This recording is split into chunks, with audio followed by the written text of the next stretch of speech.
Welcome to Naples. Join us for our second walk through this incredible city. Today, we'll follow the route of castles, squares, and palaces, which will guide our journey and stories along the way.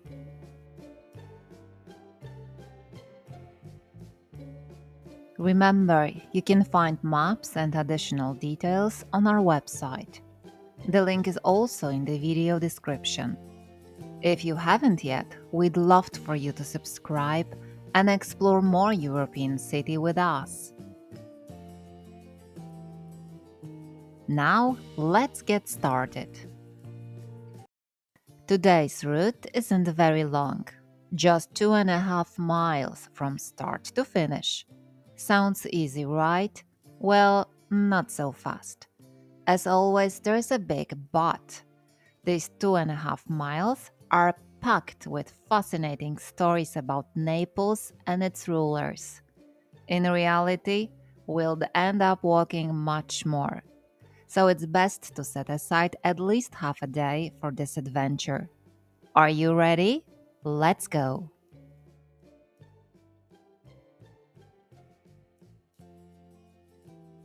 Did you know that in ancient times, Naples was called the City of Seven Castles? It was the only city in the world with that many castles within its borders, strategically positioned to form a formidable defense against naval attacks on the Bay of Naples. The first of these, though not the oldest, is Castel Capuano, which we introduced during our first walk. An even older fortress is Castel dell'Ovo, whose history dates back to the 6th century. Perched high on a hill, Castel Sant'Elmo is one of the best preserved castles in Italy. Meanwhile, Castel Nuovo is among the most recognizable symbols of Naples. Built in 1382, Castello del Carmine served purely defensive purposes, though only remnants of it remain today. Further out, there are two more. Castel Nisida, located on a small volcanic island, once protected the city from pirates during the Angevin era, but you wouldn't want to visit it now, as it has been converted into a prison. And finally, Fort Villena, which is more commonly found in history books than in real life, as only fragments of its ruins still exist. Our previous route ended at Piazza Dante, from where you can take the metro to the starting point of today's walk.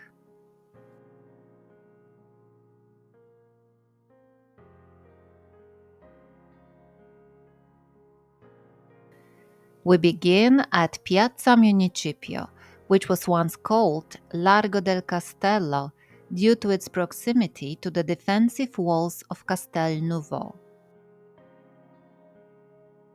The square extended all the way to a large pier built in 1302 during the reign of Charles II of Anjou.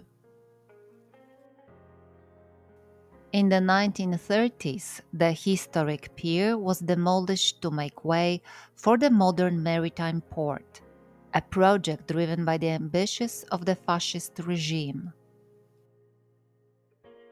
The new port was designed to highlight Naples' strategic importance in Mediterranean trade, but its construction also led to the destruction of the city's ancient waterfront and lighthouse.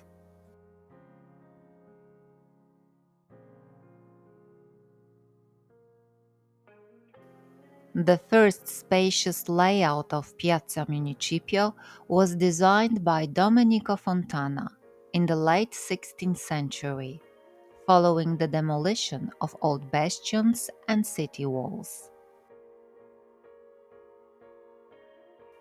The square is adjacent to the neoclassical Palazzo San Giacomo, home to Naples city government.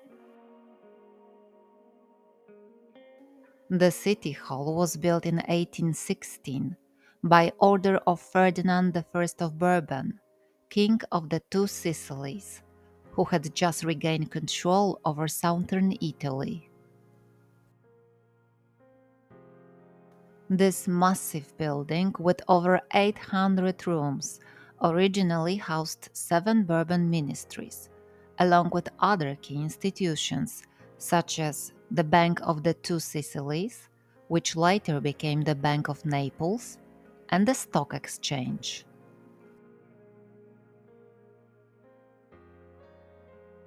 Interestingly, inside the palace there is an even older structure, the Royal Papal Basilica of San Giacomo degli Spagnoli.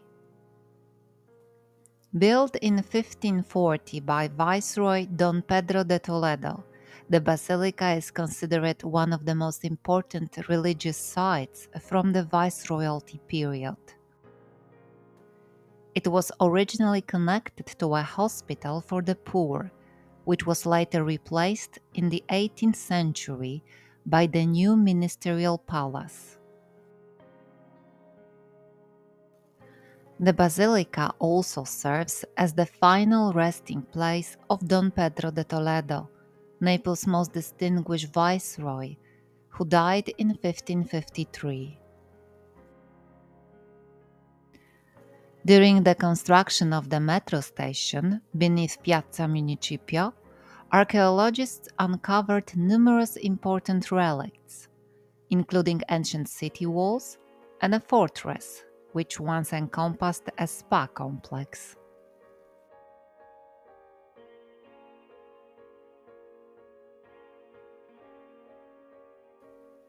At the center of the square stands the Fountain of Neptune, commissioned by Viceroy Enrique de Guzman and completed around 1601 by Domenico Fontana.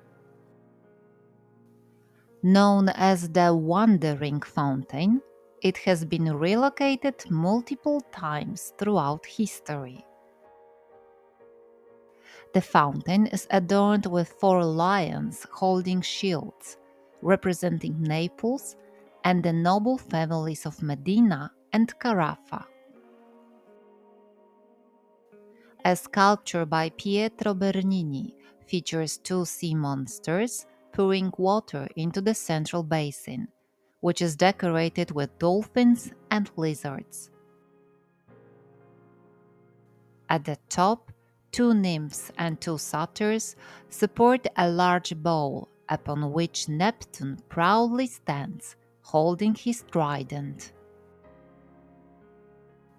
Originally placed near the arsenal in the port, the fountain was later moved to Piazza del Plebiscito, then near Castel dell'Ovo, before finally settling in its current location following the construction of Metro Line 1. Overlooking Piazza Municipio stands the mighty Castel Sant'Elmo. While we won't be visiting it on this walk, it's worth taking a moment to admire its stunning presence from this vantage point.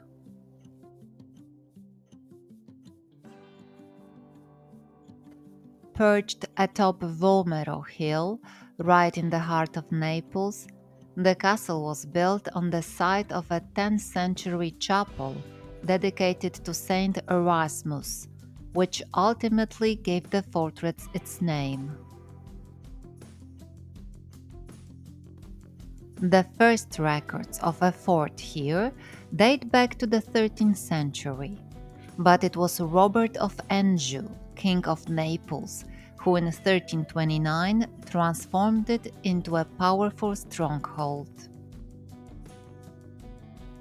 Castel Sant'Elmo has a massive, imposing structure, with sections carved directly into the volcanic tuff rock. Later, the Belforte watchtower was added, further enhancing its defensive capabilities. Thanks to its strategic location, the fortress provided full control over the city, the bay, and the roads leading into Naples. In 1456, a devastating earthquake severely damaged its walls and towers. The Aragonese rulers of Naples, especially Don Pedro de Toledo, later incorporated the fortress into an extensive urban defense plan. From the 14th century, Castel Sant'Elmo also served as a political prison.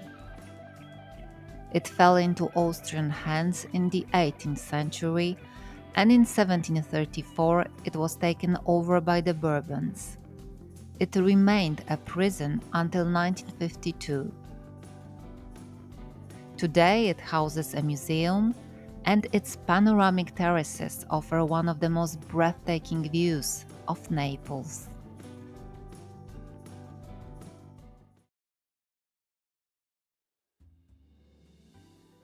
We return to Piazza Municipio and head toward Naples' most iconic landmark.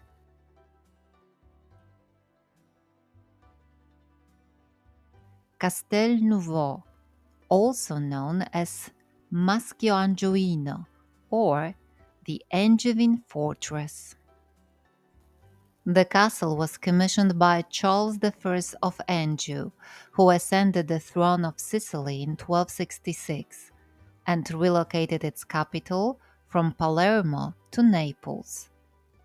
The word Maschio referred to the main tower of the fortress.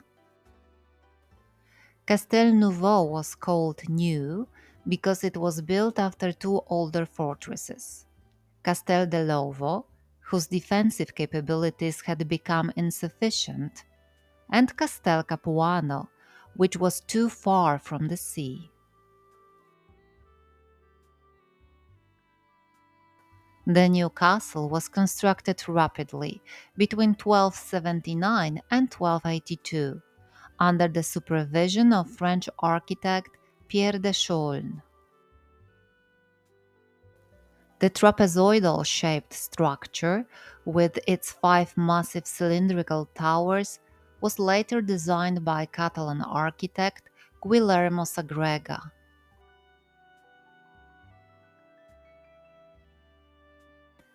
Beyond its defensive role, Castelnuovo also served as a magnificent royal palace. Under Robert of Anjou, it became a center of culture, attracting scholars and artists like Giotto, Petrarch, and Boccaccio.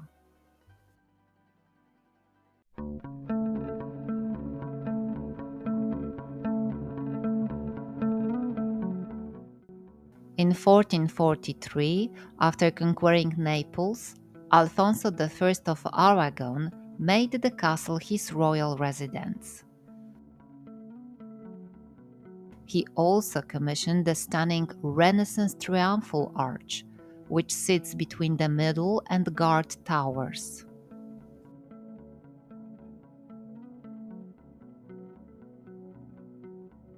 This four-tiered structure features a grand entrance gate flanked by Corinthian columns,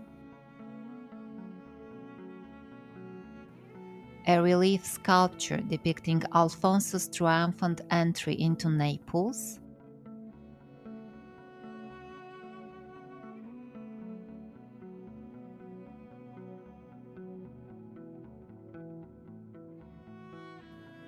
a niche with his statue, framed by four figures symbolizing the cardinal virtues. At the very top, a statue of Archangel Michael.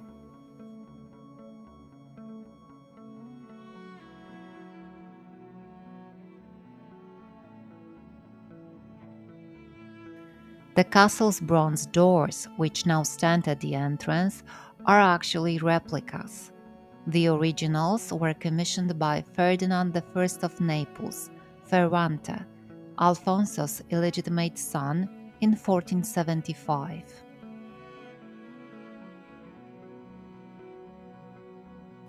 Crafted by Guglielmo Monaco, these doors depict scenes from Ferrante's victorious war against the rebellious barons in 1462. The original doors, now housed in the Museo Civico, bear a cannonball embedded in them. But not from an attack on the castle itself, but from an unsuccessful attempt by King Charles VIII of France to steal them.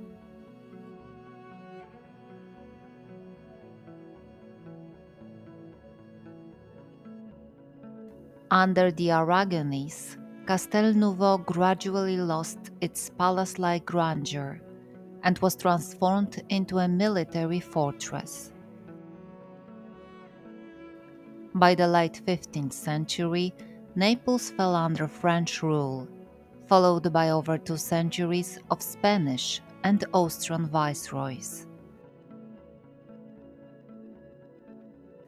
During this time, the castle became a military base, no longer serving as a royal residence. In the 18th century, Charles III of Bourbon surrounded the castle with factories, warehouses, and houses, which were only demolished in the early 20th century.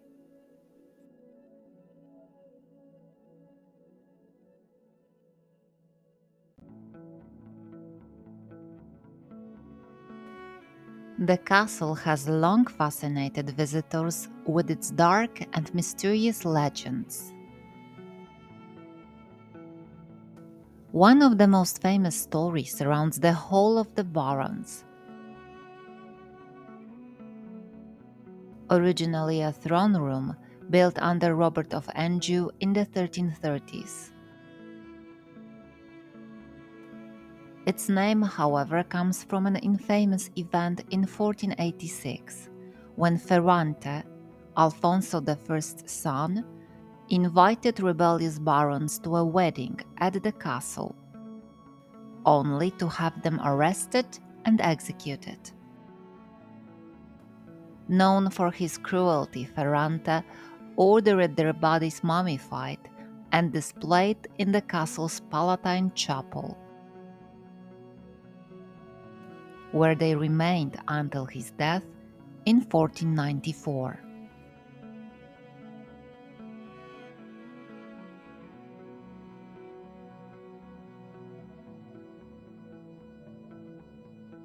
Awe-inspiring and formidable, the Hall of Barons adjoins the Torre del Beverello, connecting the northern and eastern wings of the castle. At the behest of Alfonso of Aragon, it was expanded by Guillermo Sagrega. The hall offers an unforgettable view of the sea.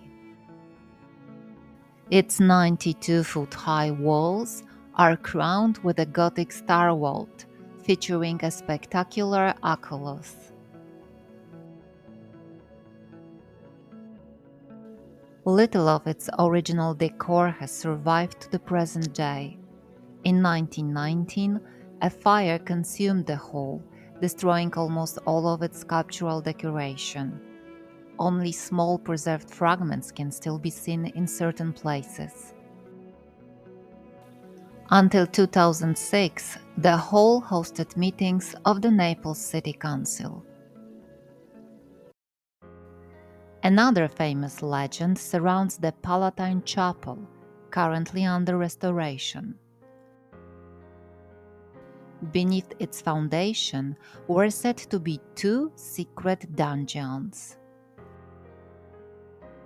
Milia Prison, originally used for grain storage, but later converted into a prison. According to legend, prisoners mysteriously vanished, supposedly devoured by a crocodile that had somehow arrived from Africa.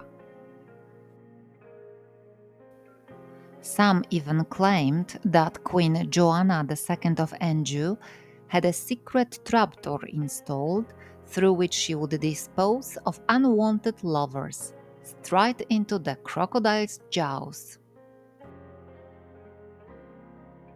In the second of the underground rooms, called Baroni, which is not always open to visitors, there are two chests with the probable remains of barons murdered in 1486.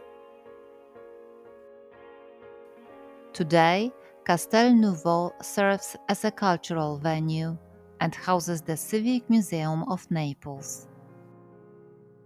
If you step outside and look at the monument at the intersection in front of the castle, you'll see a statue of Giuseppe Mazzini, a 19th century Italian philosopher and revolutionary.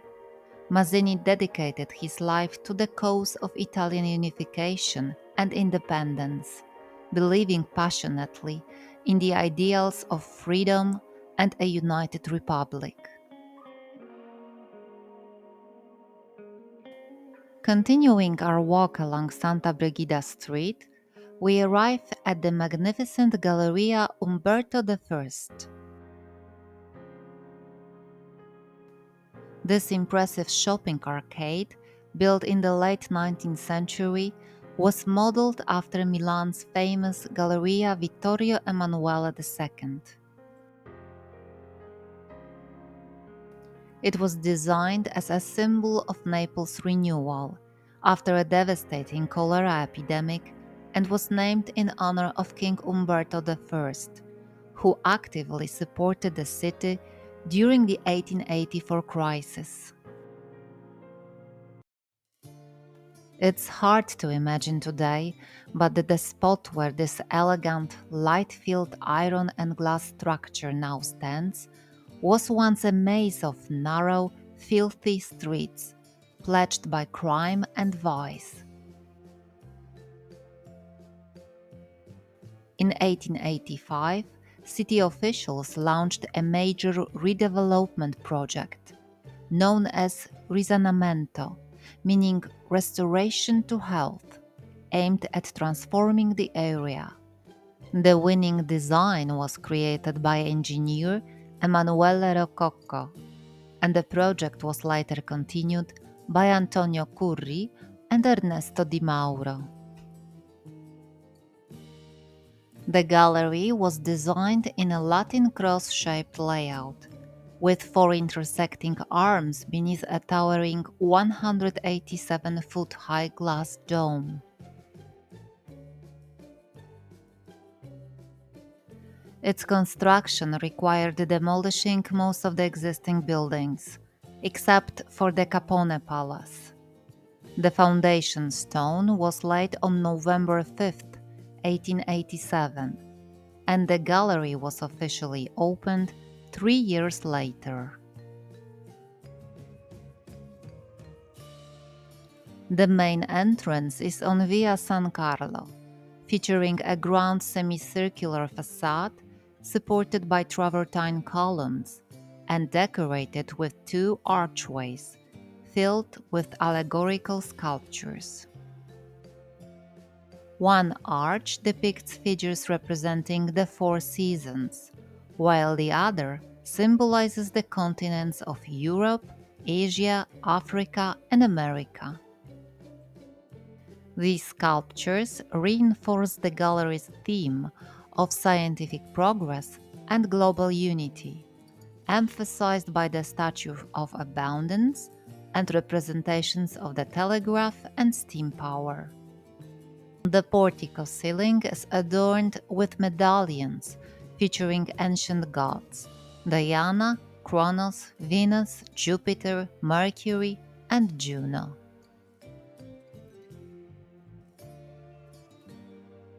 Inside, two elegantly paved streets intersect beneath a majestic iron and glass ceiling designed by Paolo Boubet.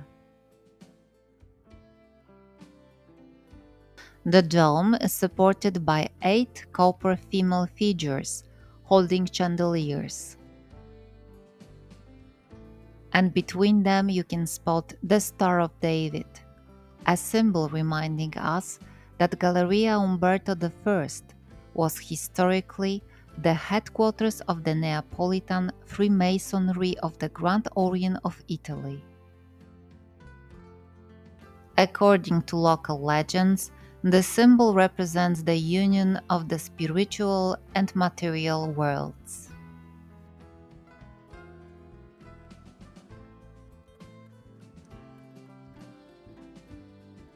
Beneath the dome, the floor features a stunning zodiac mosaic and a wind rose, crafted in 1952 by a Venetian company from Padua. This mosaic replaced the original, which was destroyed during World War II. The gallery suffered severe damage during the war, with all its glass elements shattered by bombings. From the moment it opened, Galleria Umberto I became a unique landmark. In 1892, it was home to the foundation of the famous Neapolitan newspaper Il Mattino, co-founded by renowned writer Matilde Serrao. Beneath the gallery, Naples' first Italian-style Café Chanton Cabaret, Salon Margherita, was established, named in honor of Queen Margherita.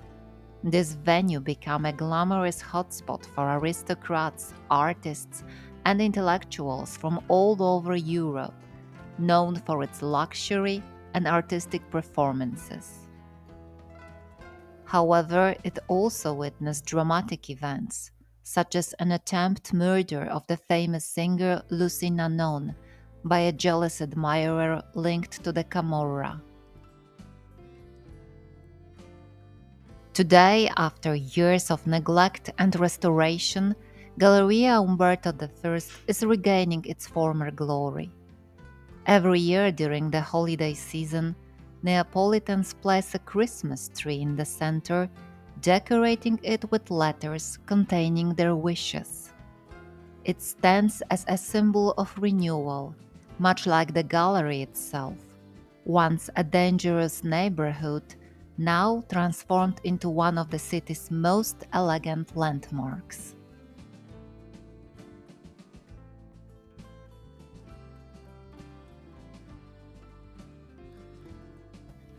We continue our walk, emerging directly onto Piazza Trieste e Trento, the elegant living room of Naples, whose origins date back to the 17th century, when it was created along with the construction of the church of San Ferdinando.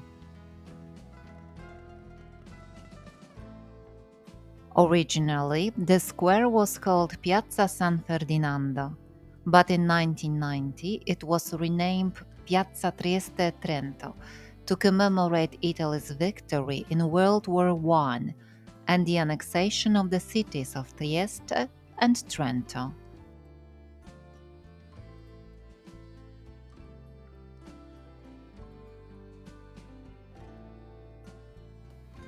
The streets radiating from the square, Via Toledo, Via Chiaia leading to the elegant Chiaia district, and Via San Carlo running alongside the theater, make this place not only a popular meeting point, but also an important thoroughfare.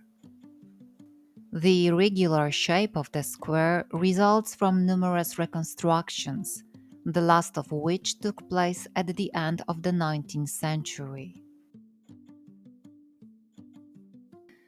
At the very heart of the square stands the Fountain of the Artichoke, a distinctive symbol of the city, created in 1956 at the initiative of Major Achille Laura. Initially controversial, it was quickly embraced by locals for its unique shape, reminiscent of an artichoke flower.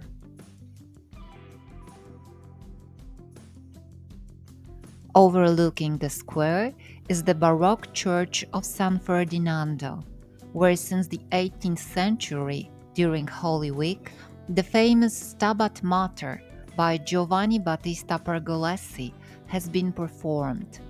a piece specifically composed for the local religious brotherhood. Right next to it is the Theatre of San Carlo, the oldest continuously operating opera house in Europe, opened in 1737 by King Charles VII of Bourbon.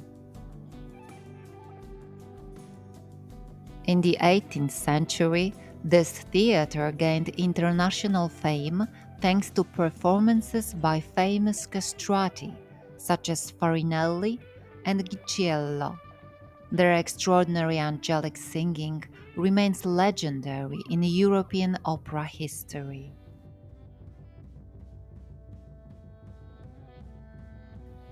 At the edge of the square stands the iconic Grand Café Gambrinus, founded in 1860. It is one of the 10 most famous cafes in Italy, known for hosting intellectuals and artists. Among its notable guests were Empresses Elizabeth, Sisi, Oscar Wilde, and Ernest Hemingway. During the fascist era, in 1938, Gambrinus was shut down as a center of free thought and a meeting place for anti-fascists. For several decades, the cafe remained closed, but in the 1970s it was restored to its former glory. Its historic interiors were renovated, and Gambrinus once again became a pride of the city and a favorite gathering place for locals.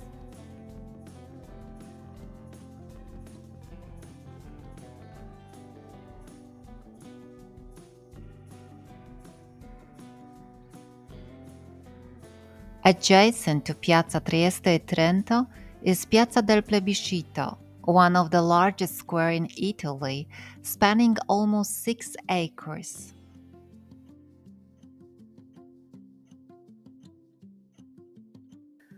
Originally, it was an irregular open courtyard in front of the ruler's residence.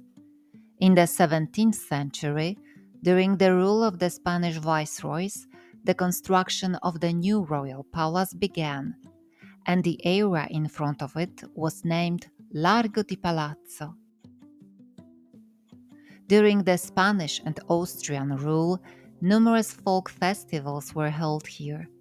Neapolitan chronicles note that as early as the 16th and 17th centuries, bullfights inspired by the Spanish corrida were also organized in this square. After the unification of Italy, the square was officially renamed Piazza del Plebiscito to commemorate the historic 1860 vote that sealed Naples' incorporation into the newly formed Kingdom of Italy. In the following decades, the square witnessed many mass gatherings, military parades, and public celebrations. However, in the 20th century, the site fell into decline. In 1963, the municipal authorities decided to convert it into a parking lot in an attempt to address the growing number of cars. It wasn't until the 1990s that the square regained its former grandeur. On the occasion of the G7 summit in 1994, a throughout renovation was carried out. The asphalt was removed, the traditional stone pavement was restored, and the area was completely closed to vehicular traffic. Since then, Piazza del Plebiscito has once again served as the city's grand public forum, a space reserved exclusively for pedestrians and cultural events.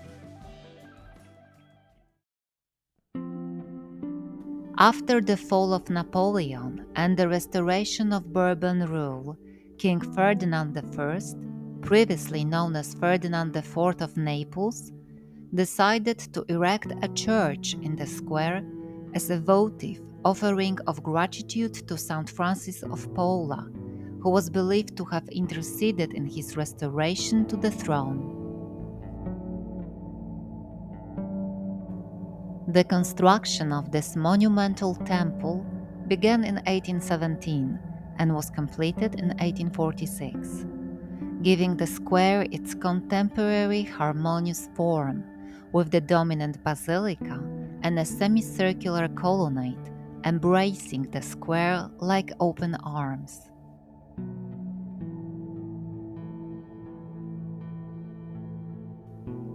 The neoclassical church, built on a rotunda plan, is reminiscent of the Roman Pantheon. Its portico, supported by 6 columns, and its massive dome, rising approximately 174 feet, give it an imposing character. The central interior of the basilica is adorned with rich decorations and altars that emphasize its royal heritage. This church is one of the most popular wedding venues for Neapolitans. Newlyweds are often seen posing for photographs against the backdrop of the colonnade, which provides a spectacular setting for their ceremony.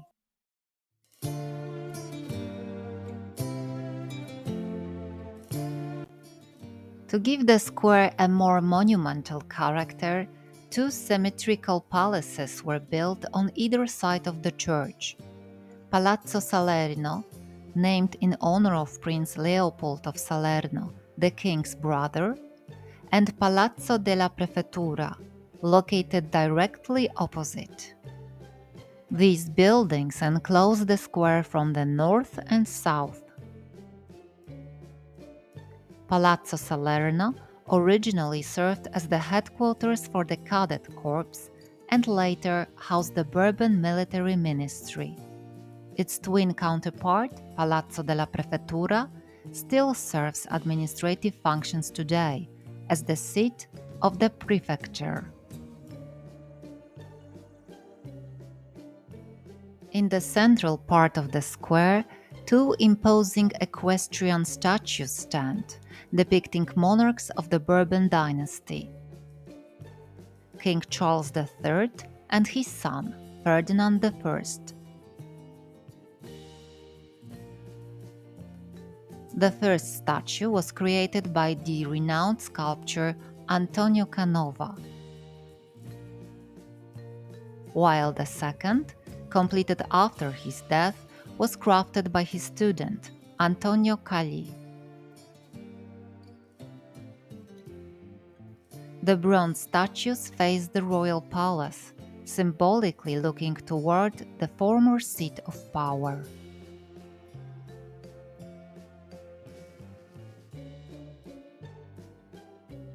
A famous challenge is associated with these statues, one that both locals and visitors to Naples still attempt to conquer: the so-called Curse of Queen Margherita of Savoy.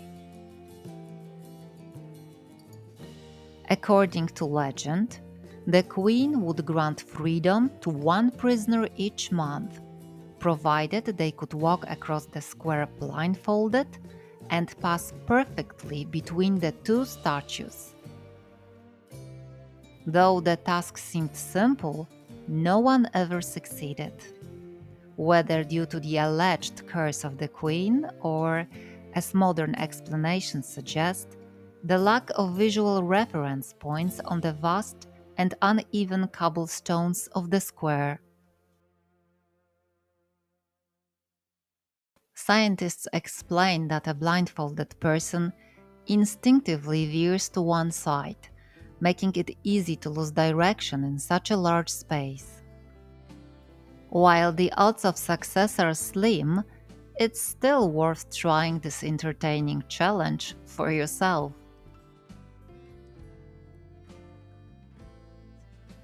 The eastern facade of Piazza del Plebiscito in Naples is dominated by the impressive Royal Palace, a vast 17th century residence that housed the city's successive rulers.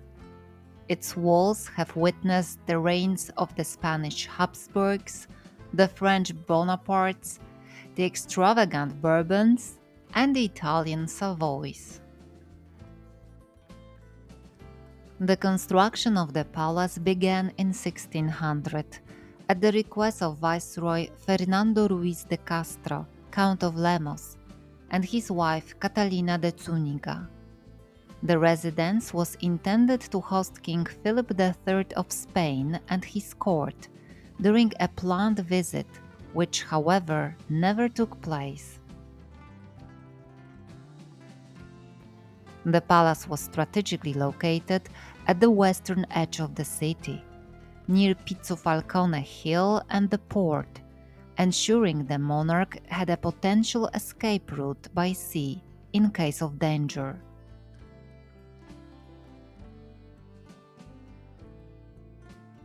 The architectural design was entrusted to Domenico Fontana, one of the most renowned architects of the time. Over the centuries, the palace underwent multiple renovations to accommodate the needs of different rulers. After Charles III of Bourbon conquered Naples in 1734, the palace once again became a royal residence, and the king initiated an extensive renovation, restructuring the interiors into royal apartments, administrative offices, and military quarters. In 1737, right next to the palace, the famous Teatro di San Carlo was built, the oldest continuously operating opera house in Europe. A special passageway connected the palace directly to the royal box in the theatre. In 1768, to commemorate the wedding of King Ferdinand IV and Maria Carolina of Habsburg, a small court theatre was also added to the palace, designed by Ferdinando Fuga.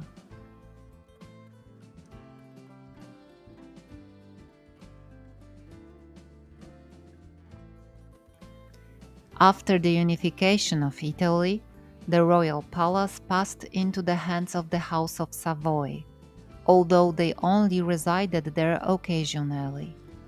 In 1869, Victor Emmanuel III was born in the palace. In 1919, the king transferred ownership of the palace to the state.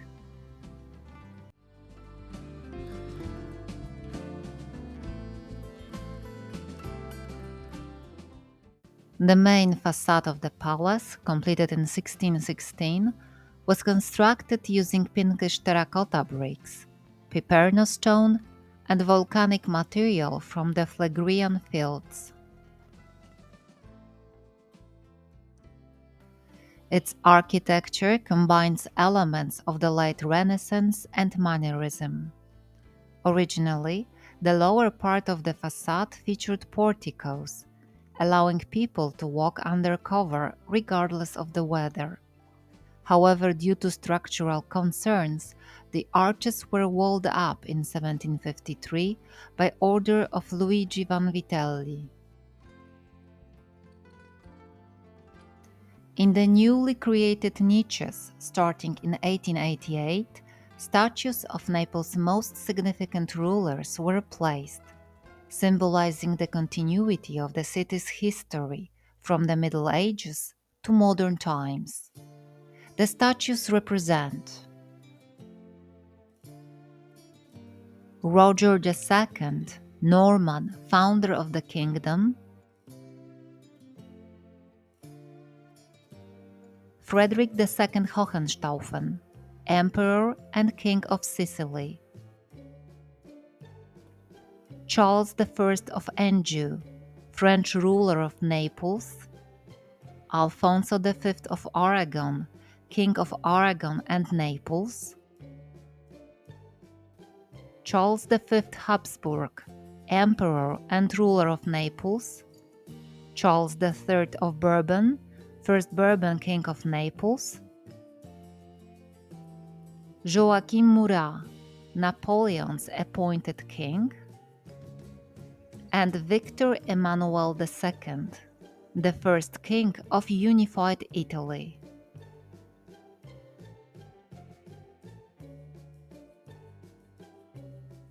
The main entrance of the palace, adorned with double granite columns, is crowned with the coat of arms of Philip III of Habsburg and smaller coats of arms of the viceroys, Juan Alfonso Pimentel de Herrera and Pedro Fernandez de Castro.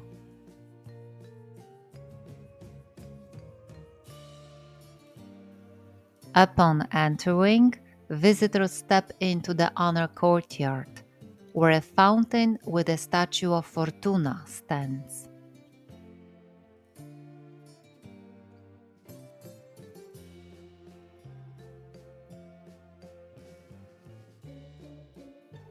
The grand interiors of the palace open with the monumental honor staircase, leading to the royal state apartments. Designed by Francesco Antonio Picciatti in 1651, the staircase was later rebuilt in a more impressive style by Gaetano Genovese after a fire in 1837.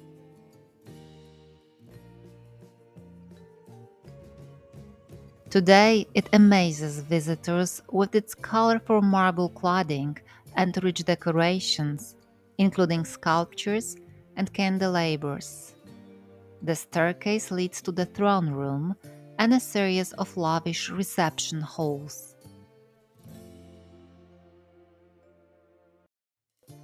The interiors of the royal palace impress with their opulent decorations, reflecting varied artistic styles from Baroque to Neoclassicism. Dozens of staterooms on the first floor are adorned with frescoes, gilding, and valuable antique furniture.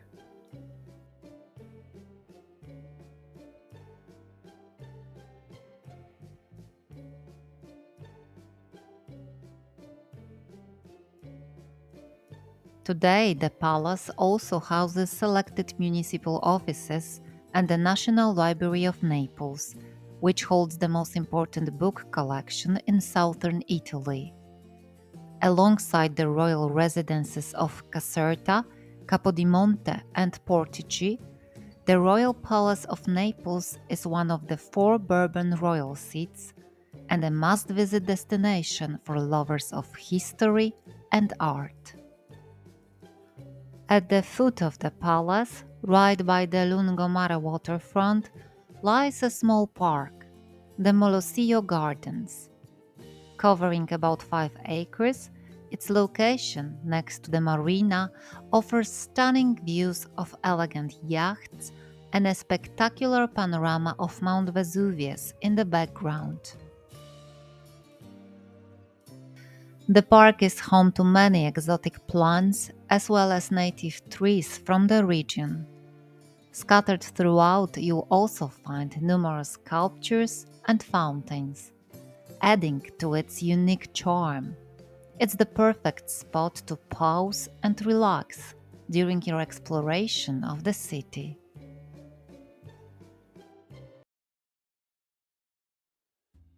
And now we invite you to continue our walk along the magnificent waterfront. From here, you can enjoy postcard worthy views of the Bay of Naples, Mount Vesuvius, and the island of Capri. And along the waterfront, we are greeted by Emperor Octavian Augustus, one of the most significant leaders in world history. In 27 BCE, he was granted the title Augustus by the Senate, symbolically marking the beginning of the Roman Empire. His reign brought peace and stability after years of civil war. Augustus reorganized the state administration, carried out military and financial reforms, expanded the road network, and initiated numerous construction projects in Rome. He passed away on August 19, 14 CE, in Nola, near Naples.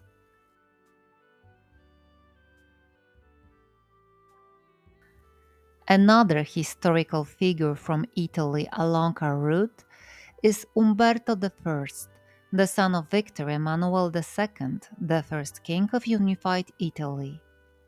Umberto I's reigns was marked by colonial expansion, particularly in Africa, as well as growing social tensions.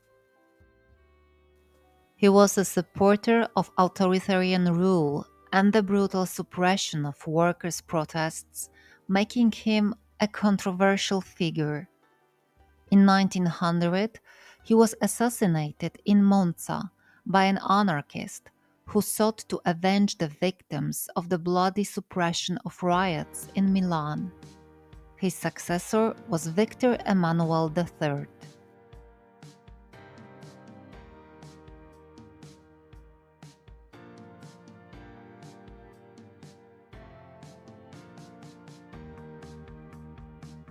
Our promenade curves to the right, and at its bend stands the Fontana del Gigante.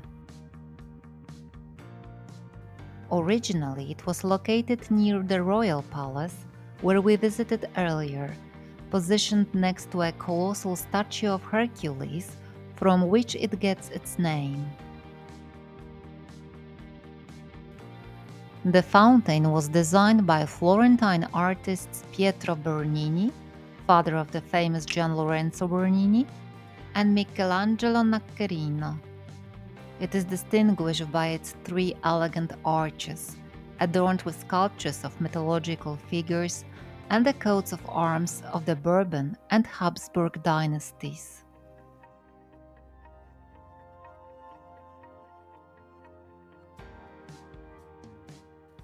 This is one of the most photogenic spots in Naples. That is, of course, if nothing is obstructing the view of the fountain.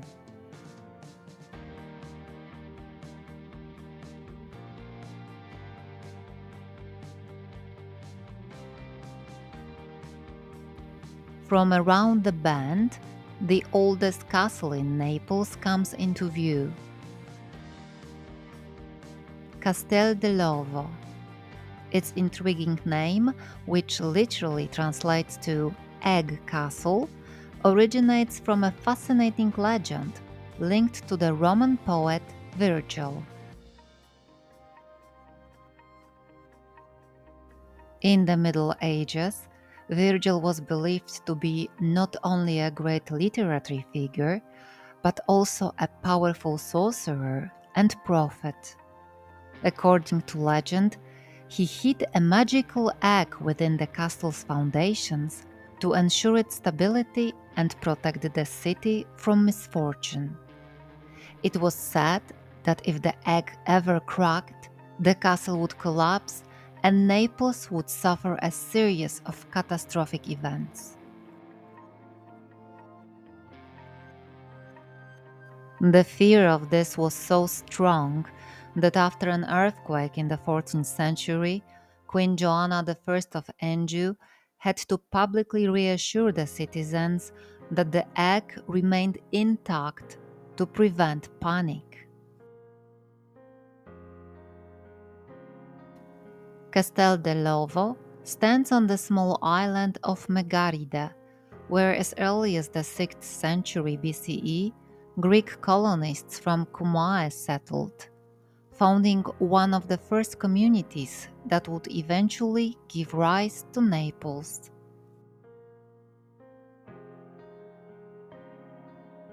In the 9th century, the inhabitants demolished the remaining Roman fortifications to prevent them from falling into Saracen hands. The castle's current form dates back to the 12th century, when the Normans built a powerful fortress here, later expanded by the Hohenstaufens.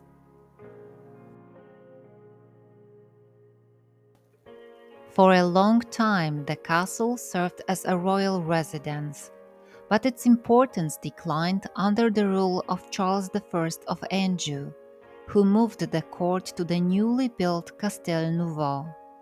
From that point on, the castle became the seat of royal officials and a treasury for state funds.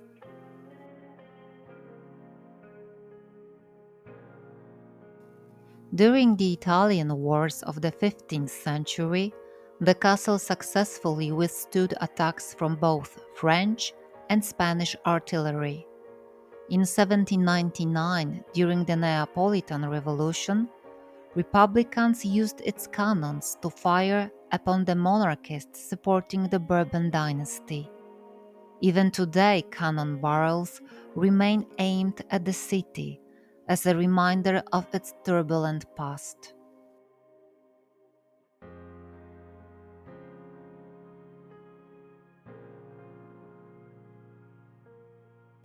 Castel dell'Ovo is connected to the mainland by a 330-foot-long causeway, making it one of the most photographed spots in Naples.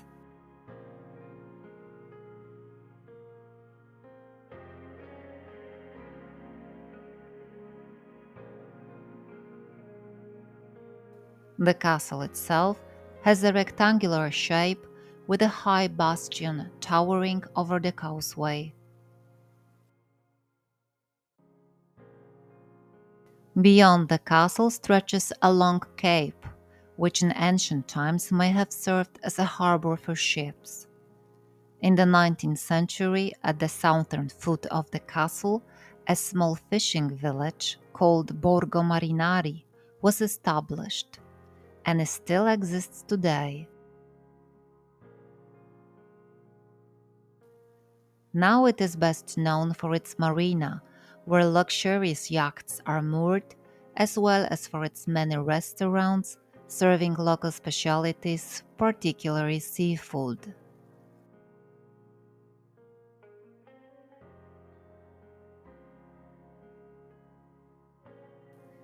Today, Castel dell'Ovo is one of the most picturesque landmarks of Naples, offering breathtaking views of the Bay of Naples, while its legend adds an air of mystery to this historic site. Castel dell'Ovo is the last castle on today's route. This means that today, over the course of our two walks, we visited a total of 5 castles and 1 palace. In the next parts of our journey, we'll show you the most convenient way to reach Sant'Elmo, which we admired today from Piazza Municipio.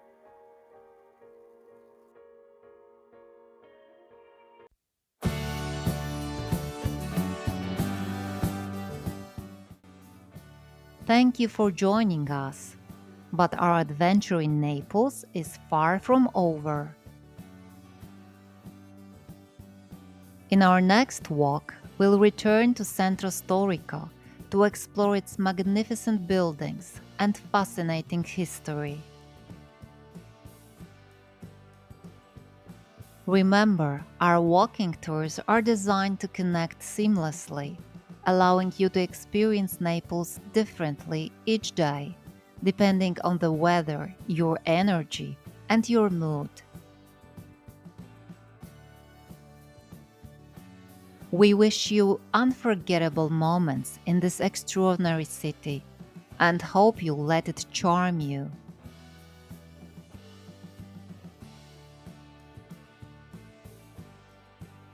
If you enjoy what we do, we'd love for you to subscribe to our channel. It's a huge motivation for us and a sign that we're headed in the right direction.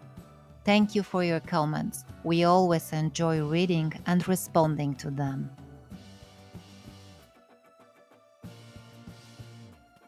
Remember, our channel features not only Naples but also many other cities, conveniently organized into playlists. If you've fallen in love with Italy, join us for walks through Rome. Every video is available with our original dubbing in English and Polish, and soon We'll be adding more language versions provided by YouTube. We'll leave you with the stunning views of Naples. See you soon.